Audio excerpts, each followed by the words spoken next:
Welcome. So we're back with another episode 11, and today's episode is going to be all about open doors and distinguishing whether or not you have them in your life. So tune in to hear all about it.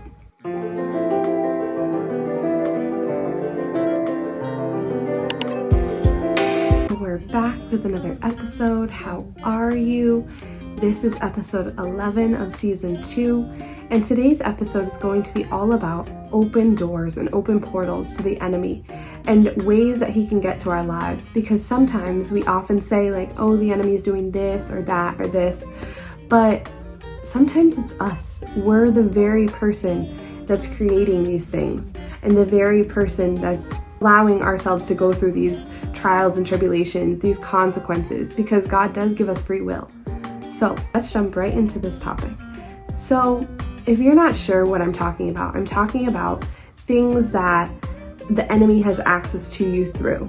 So for example, drugs, nicotine, any spirit that you may battle with, whether it be the lust spirit or promiscuity or fornication or anger or bitterness, resentment, any of these things can open portals or doors for the enemy. So it's important that we just have our doors closed, because if he's able to just seep one way in, he's able to get us and just continue to just form a rabbit hole. So it's important that we just close these doors, that we deal with these things, and that we just recognize that these are ways the enemy can get in. So let's get right into scripture. Today we're going to be reading from James 1:13 through 15, and it reads, "Let no man say when he is tempted, I am tempted of God. For God cannot be tempted with evil, neither tempteth he any man. But every man is tempted when he is drawn away of his own lust and enticed. Then when lust has conceived, it bringeth forth sin.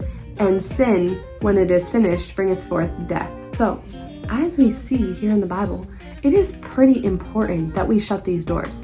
Because if we allow the enemy to get to us, we are allowing him to tempt us, and just if we fall into that sin, when that sin is finished, it says death. So that means like if the enemy has his way, like he's going to kill, steal, and destroy us.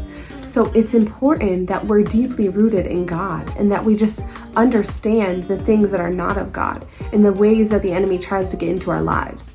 And we can bind these things up by stopping them or no longer giving the enemy access to us in these ways. So yesterday I was driving and God gave me a good illustration of this. And he showed me as I was driving, it was like foggy and rainy. And he showed me that this is what our lives look like when we are clouded with alcohol, marijuana, drugs, nicotine, anything that is hindering our vision or hindering our awareness or our clarity. So that is what our mind and our spiritual eyesight looks like. It looks foggy, it looks unclear.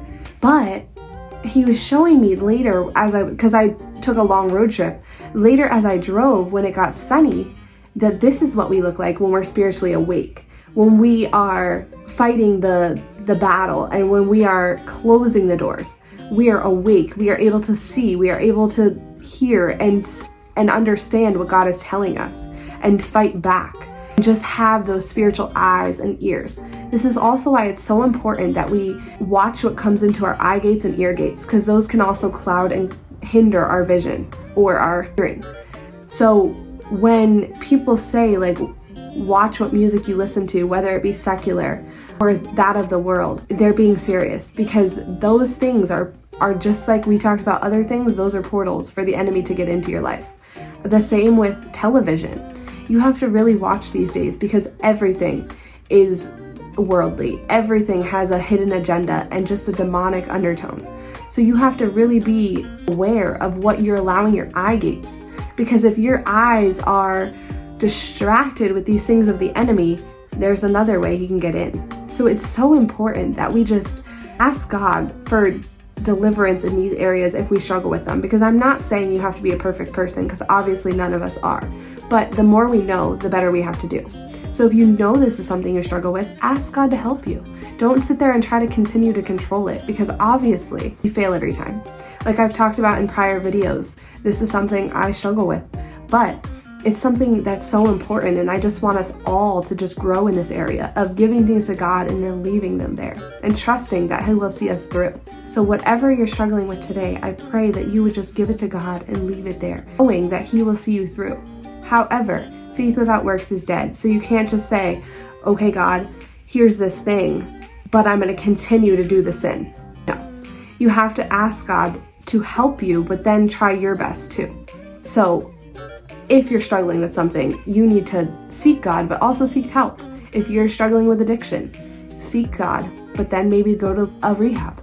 If you're dealing with alcohol, seek God, but then maybe seek help as well. If you're struggling with resentment, seek God, but then also maybe seek therapy. See that it's a two-way thing, two-way street. It's not just let me seek God and that's it. No, because He's there to help us, but He gives us the resources to then help guide us through these things. He doesn't just leave us or forsake us through these situations. So I pray that this just blesses you and that you receive some type of clarity from it. And I pray that your doors are not open. And if they are, I pray that you would shut them.